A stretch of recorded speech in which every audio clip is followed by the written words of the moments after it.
What's up, leaders? How you doing? Good morning. Welcome to another edition of Monday Morning Leadership Huddle. I am your favorite neighbor, Jay Murray. This is where I provide you with tips and tools to drive your leadership purpose. So, are you ready for another week?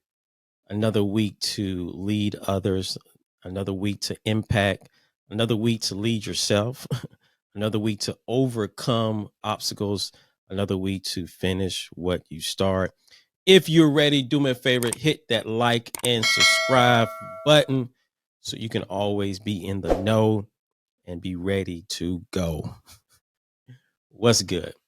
Leaders, one thing I believe, if we're being very honest with ourselves, I believe the hardest thing to do as a leader is be vulnerable. Is showcase your vulnerability, to display vulnerability, to become vulnerable. It can be hard to do, you know, while at times, because of who we are and because of the psychological safety, right, that we have created, we may be more conditioned to do it because we're comfortable being vulnerable, we're comfortable being authentic. But if we're really honest with ourselves, where we may be dealing with something that we may feel very shameful, we may be dealing with something that we may feel that can be trauma, past trauma. We may be dealing with unprocessed trauma. And in those moments, to become vulnerable, come on now. That's hard. That's very hard to do. It takes courage. It takes courage to do that. And I like to think of courage as it's this ability to display strength in the midst of uncertainty.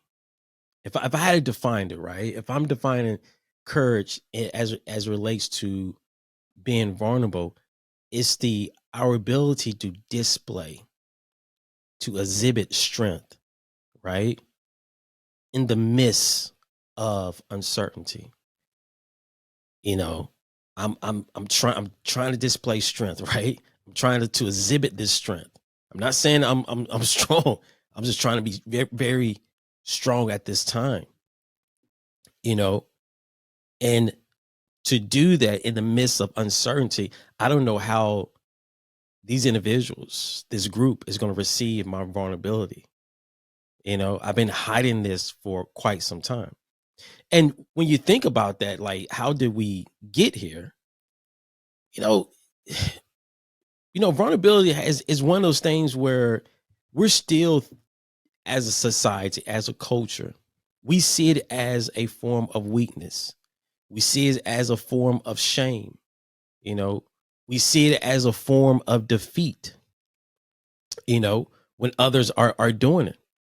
And it is when those moments there where we're not really looking to be vulnerable.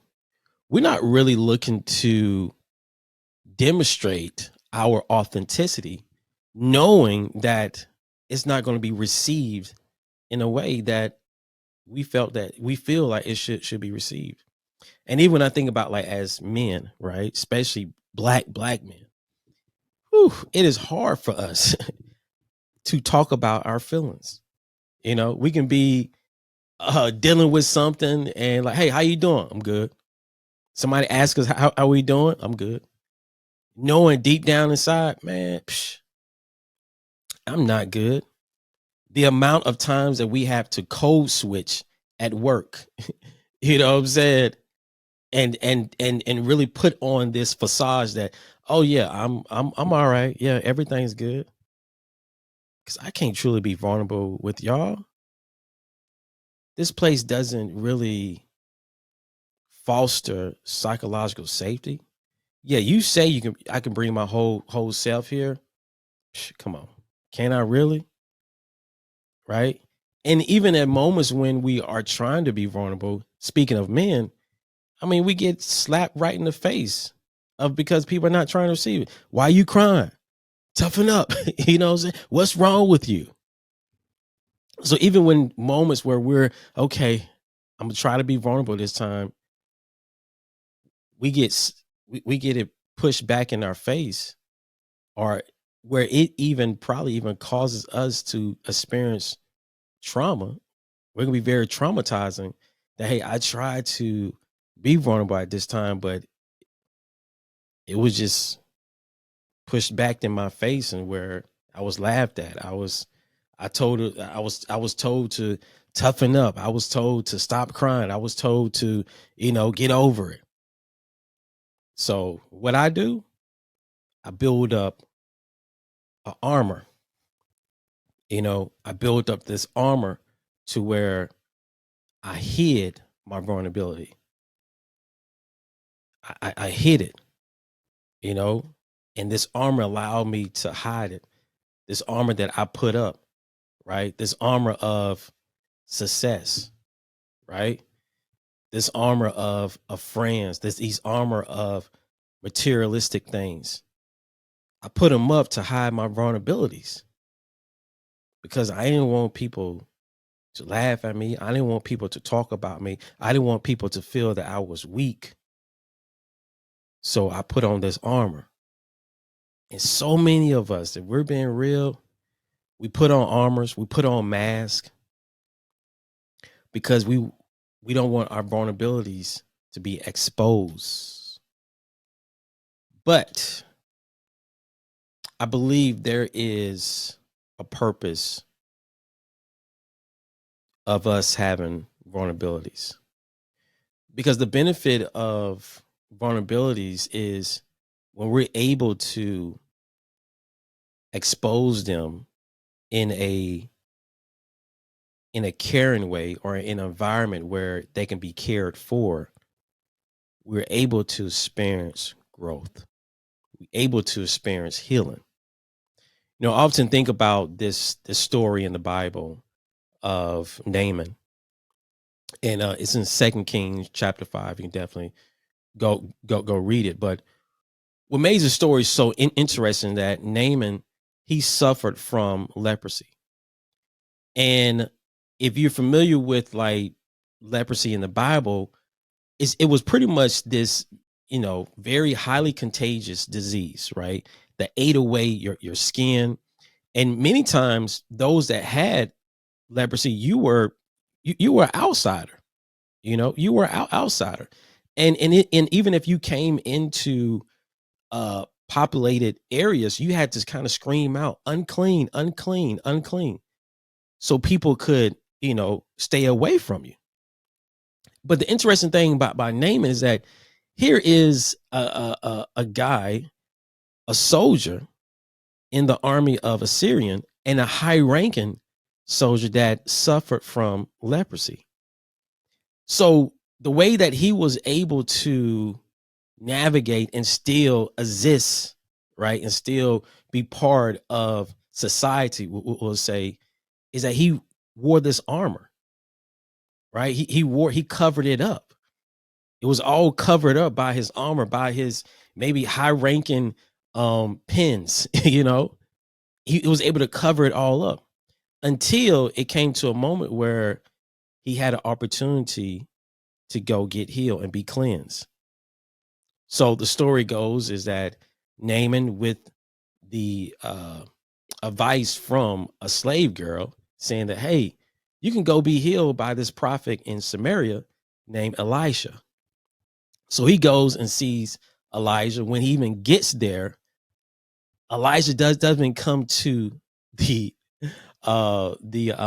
door. He sends his servant to go tell Naaman, go wash yourself in the Jordan. So Naaman's already mad that, hey, this prophet didn't even come see him. Second, he's mad that he felt that he thought the prophets were going to like wave his hand and call on his Lord, and boom, you're healed. But no, he's telling me that I got to now dip myself in the Jordan, in which he didn't want to do that. He felt the Jordan was just a nasty river, But the thing about Naaman, that he had to show courage in this moment, for him to display this courage, this strength in the midst of this uncertainty where, like, is it really going to help? Like, I got dipped myself. And then he had to expose his vulnerabilities. In order for him to experience healing and growth, he had to expose his vulnerabilities. He had to expose his leprosy. And I can imagine him like taking off his armor, and maybe people around him, his servants that he had with him, seeing how the leprosy has eaten away his skin, right?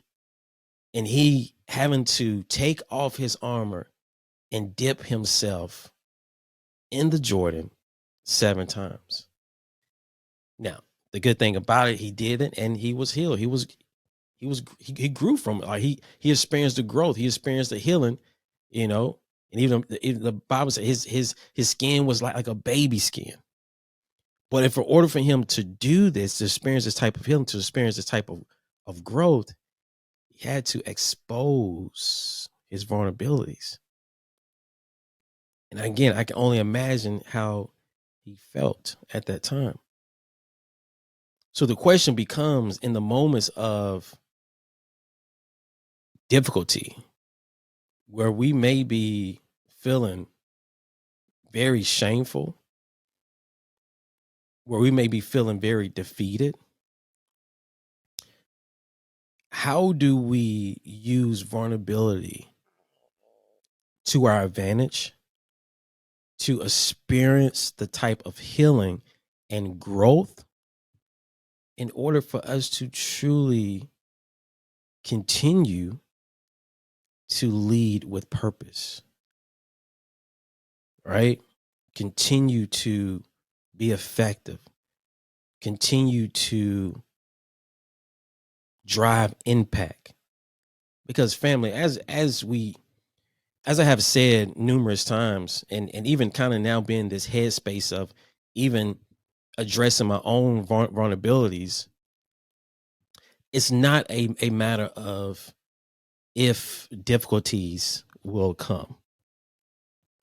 It is truly a matter of when these difficulties will come. When the issues will come that will require us to really expose our vulnerabilities, break down our armor, take off our armor, and experience a type of healing, a type of growth that is necessary in order for us to continue to walk in our calling. So I want to provide you with 3 what I believe practices and steps that we can take to really lead with our weaknesses, right? There was this time in leadership when I was a formal leader that we should say, and it was said to me like, hey, you should lead with your strengths and work on your opportunities, right? And when I think about that now, family, and reflect on it, that was like some of the dumbest things that we could have said. Because if we talk about like, hey, continue to lead with your strength, when will you ever work on your opportunity if you always leading with your strength? Like, when will you ever take a moment to, you know what? I got to stop faking it till I make it. In which I hate that saying. I have to lead with my weaknesses now. There's going to be moments where I have to lead with my weaknesses. I don't know. There's some uncertainty. And when we lead with our weaknesses, we really lead in with courage. Because it takes courage to do that. It takes courage to exhibit that type of strength in the midst of uncertainty. How will I be perceived? Will my manager look at me differently? Will my team look at me differently? Will I lose this particular contract? Will I lose this type of revenue? When we're able to lead with our weaknesses, we're able to be courageous and lead with our weaknesses. I believe on the other side of that is truly growth. It's truly growth. So here's the three things. Number one, we need to take a moment to really practice self-awareness. Recognize and acknowledge your emotions. Recognize and acknowledge our emotions in accepting our feelings, right? We got to stop being so judgmental around our feelings, around ourselves, right? And resisting our feelings, right? To say, it's not this, or, why I'm feeling this way, or, let me just, try to take it away by drinking, by smoking, by doing whatever, right? Sex, whatever the case may be. Let me try to smoke it away, drink it away, sex it away, right? You can't. You can't. Your feelings, like, one thing about it, I think, is so wonderful. Like, God gave us these emotions for a reason. Because how will we ever know happiness if we never experience a moment of sadness? Right? So when we're able to recognize and acknowledge our emotions, we're able to start with addressing our vulnerabilities. And before we can even expose our vulnerabilities to others, we got to expose our vulnerabilities to ourselves. And sometimes that may not always work, right? Because we may be blind to it. But then other times where, if we're really dealing with, or really looking at it from a self-awareness perspective, and recognizing that, hey, I've been drinking a little bit too much. I've been doing this a little bit too much. I've been doing that a little bit too much. I've been giving myself up a little bit too much. What am I really dealing with here? Let me recognize and acknowledge I'm feeling sad. I'm feeling hurt. I'm feeling frustrated. It's okay. Once we're able to recognize and acknowledge our feeling, I think the second thing we have to do is seek support. We got to seek support. Now, let me be honest and say, this sounds very easy. It's not. It's not. It takes courage to go out and seek support. This may look like, hey, surrounding yourself with people that can, provide feedback to you. Surrounding yourself with individuals that can be your accountability partner, right? Surrounding yourself with people that you can talk to, and I'm at this point, as I told you, me and my wife raising a teenager. One thing we have to accept is that our teenagers are not always going to talk to us, right? They're not. And as much as we can provide psychological safety for them, they just not going to talk to us. But what we can do is make sure that, hey, we either are leveraging our network, or putting them into different programs or initiatives that they can just surround themselves with other individuals at their, in their same age group, that they can just talk with, or talk to, or about whatever issues they're going through. Sometimes that's the best thing we can do, is just getting them around positive surroundings, right? And that's what we had to do with my daughter. Get her around positive surroundings so she can, be inspired and talk to other people that look like her, that's in the same age group. But the biggest thing we have to do, once we recognize and acknowledge our emotions, is seek support. Go talk to a therapist. If you still kind of not too sure about talking to a therapist, go to different programs. As I said before, right here in Charlotte, my great friends of Collaborative Insight Therapy and Consultation, they have ecotherapy that they do. It's a wonderful way to connect with nature, as well as a wonderful way to experience a group therapy session. That, you find out, yeah, I'm not the only one that thinks like this. And it's so refreshing to see that. But allows you to easily remove your armor, It provides that psychological safety that allows you to remove your armor, and become vulnerable. I think the last thing we have to do as we recognize and acknowledge our feelings, seek support, we have to embrace our vulnerabilities. We have to accept our imperfections, that we are progressing. Because even as we recognize our emotions and acknowledge them, even as we seek support, that doesn't mean that these vulnerabilities are just going to completely go away, right? It's not, right? Many times they're there because there's still opportunity for you to grow. And maybe it's a reminder, right? And maybe it's even our ability to see the gratitude within this thing.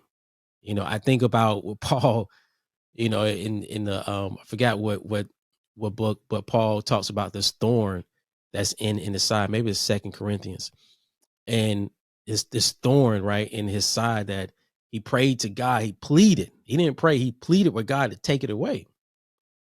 But God was like, "No, my grace is sufficient." Right? I think about that, like with our vulnerabilities, like embracing our vulnerabilities to understand that God's grace is sufficient. Right? And as we embrace our vulnerabilities, we're able to understand that, yeah, I'm progressing. I'm not perfect. I'm gonna make mistakes, I'm gonna make a mistake. I'm gonna make another mistake. And I'm not perfect. And I embrace that, I have these vulnerabilities around XYZ, right? So knowing our vulnerabilities will help us to prevent, right? When we think about what we talked about last week, chain analysis. If I know that my vulnerabilities are exposed, and I know that now, being that my vulnerabilities are exposed, these thoughts may come up in my mind, that may create these feelings and emotions and then these behaviors. Let me recognize, understand, okay, embrace my vulnerabilities. Oh, I already know these thoughts going to come up because I'm vulnerable. I'm vulnerable at this moment. I know these thoughts going to come up. So let me pivot my thoughts. Come on, somebody. Let me pivot my thoughts to change my perspective, to walk in my purpose. Let me pivot my thoughts. So again, vulnerabilities can be difficult to process. It can be difficult for us to really display. But when we take courage, right, we exhibit that type of strength in the moments, in the midst of uncertainty, we're able to find on the other side of vulnerability is growth, is healing. We're able to take off our armor and really become authentic. We're able to recognize and acknowledge our emotions, seek support, embrace our vulnerabilities, then we truly able to continue to walk in our leadership purpose, because we know that leadership is not a title, but a choice. And today I choose to grow. I choose to heal. I choose no longer to fake it till I make it. I choose to lead with courage. I choose to show up as I am.